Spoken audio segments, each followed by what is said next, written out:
How much do minor bumps and hits to the head impact somebody post-concussion?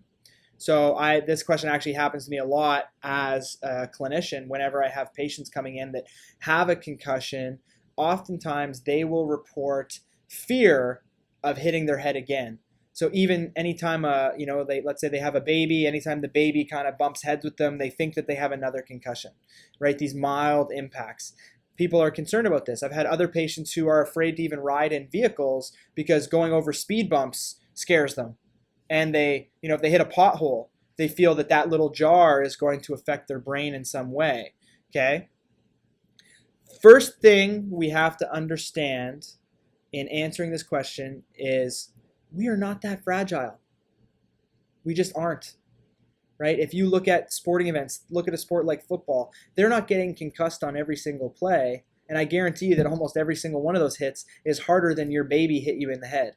If your baby hit you in the head with their head, do you think they have a concussion? If they don't, it's unlikely that you do.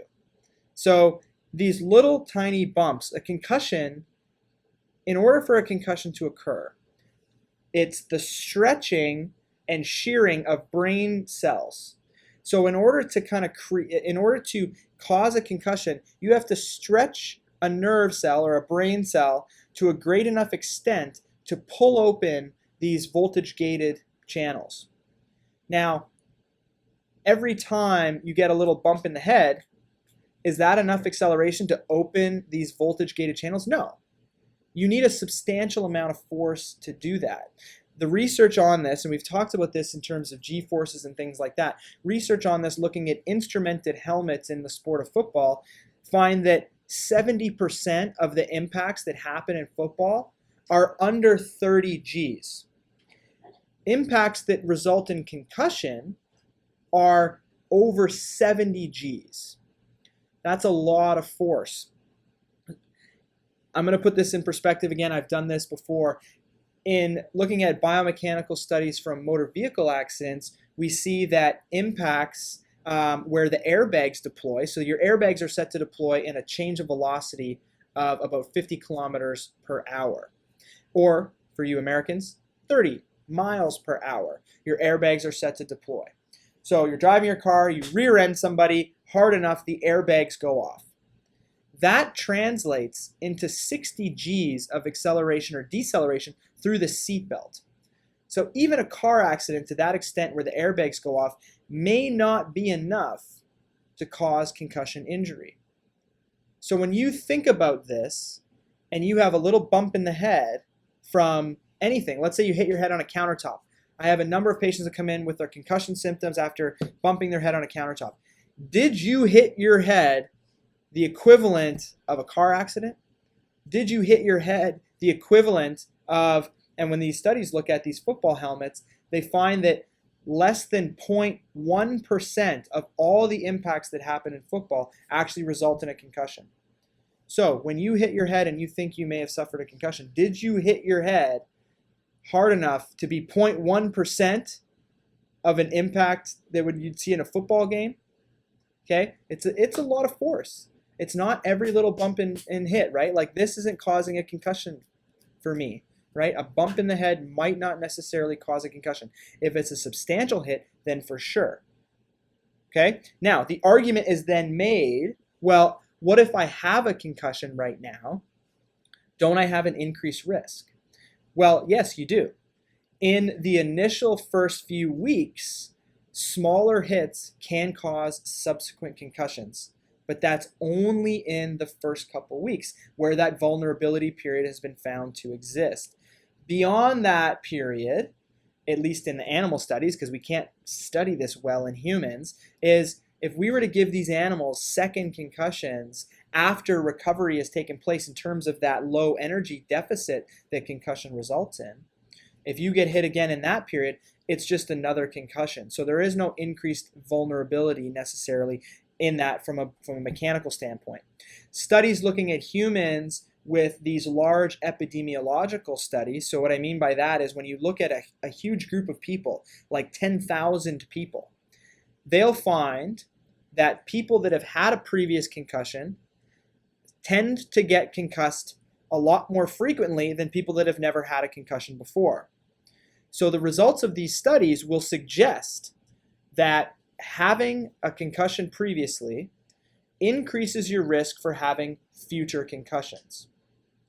Okay? It does, according to the correlation. But correlation and causation are two different things. Just because you've had a concussion doesn't necessarily mean that's why you're more at risk for having a future concussion. Maybe, and this is what these studies don't take into account, is the fact that just because I've had a concussion, maybe I'm more of a high-risk player. And that's why I had the concussion in the first place. If I don't change the way I play and I still play aggressively, I'm going to increase my risk for subsequent concussions. Not because I'm more vulnerable, but just because I'm this type of player that gets concussions because I go out there and I bang hard and I put my head down and I go into things. If that's my style of play, I likely have had a concussion before, and I'm likely more likely to get one in the future. So this is where these studies fall short. When you look at studies that actually examine the amount of force required to cause concussion, and so there's a study that was done in Ottawa recently where they took people coming into the emergency department, and they were adolescents, and they were adolescents that had fall injuries. So then they would recreate the fall. Okay, how high did you fall from? What surface did you land on? Did you have a helmet on? Was it turf? Was it ice? Was it concrete? Where did you fall? And they would document all of this. So there's hundreds and hundreds of these incidents. And they would then ask, did you have a previous concussion before, or is this your first one? And then they would kind of categorize them based on that. They would then take that data and say if they fell from a height of 3 feet, they were this much weight, and they would calculate how hard they hit the ground. And they tried to see if those that had a previous concussion had less impact force required to cause their subsequent concussion than those who were having their first time concussion. And they actually found that there was no difference. So the group that had had a previous concussion and the group that didn't have a previous concussion were getting concussed with the same amount of force regardless. So in terms of susceptibility and vulnerability, we haven't actually identified an increased vulnerability or susceptibility to impact in people that have had previous concussions. There's a correlation saying that somebody who's had a previous concussion is more likely to get a future concussion, but we don't know if that's due to brain vulnerability or some other factor. Style of play, position play, yada, yada, yada, body size, right? Maybe I'm a smaller player, I get knocked around more, that's why I get more concussions. Who knows? But in terms of brain vulnerability, it hasn't been shown to be there. So a little bit of a hit to the head to you is not necessarily going to increase it doesn't cause a subsequent concussion. It may not even cause the first concussion.